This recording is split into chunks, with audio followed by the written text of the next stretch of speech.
Dear Goenkans, this is in reference to the 7th chapter Understanding Fractions given on page number 95 of your math side book.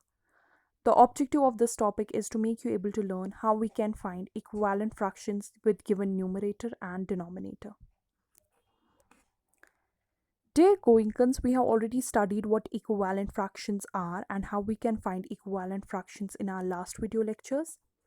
Now in this video lecture, we're going to study how we can find an equivalent fraction with given numerator and denominator given on page number 100 of your math side book. Let's first learn how we can find equivalent fractions with a given numerator. Let's take an example for that. Write an equivalent fraction of 3 by 5 with numerator 15. So fraction 3 by 5 has an equivalent fraction which has 15 in its numerator, and we don't know what number is in the denominator. So we have to find the missing denominator. The numerator of the equivalent fraction is 15.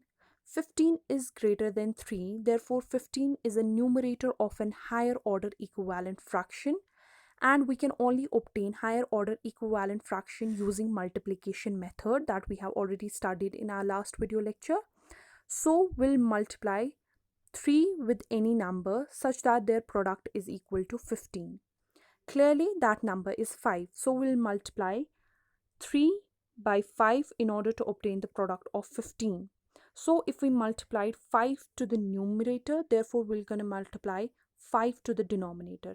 So 5 are 25. So the missing number was 25 and the fraction obtained is now 15 by 25. So we can say that 3 by 5 and 15 by 25 are equivalent fractions. Now let us learn how we can find equivalent fractions with a given denominator.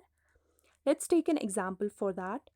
Write an equivalent fraction of 48 by 54 with denominator 9. So fraction 48 by 54 has an equivalent fraction which has 9 in its denominator, and we don't know what the number is in the numerator. So we have to find the missing numerator. 9 is a denominator of an equivalent fraction and 9 is a lower order equivalent fraction. Clearly, we can obtain a lower order equivalent fraction by division method. So, 54 has to be divided by a number such that their quotient is equal to 9. Clearly, 54 divided by 6 is equal to 9. If we are dividing 6 in the denominator, we'll divide 6 in the numerator as well. So, 48 divided by 6 is 8. So the missing number is 8 and the fraction is 8 by 9. Therefore, 48 by 54 and 8 by 9 are equivalent fractions. So this is how we can find equivalent fractions with given numerator and denominator. Practice some of the questions yourself. Thank you.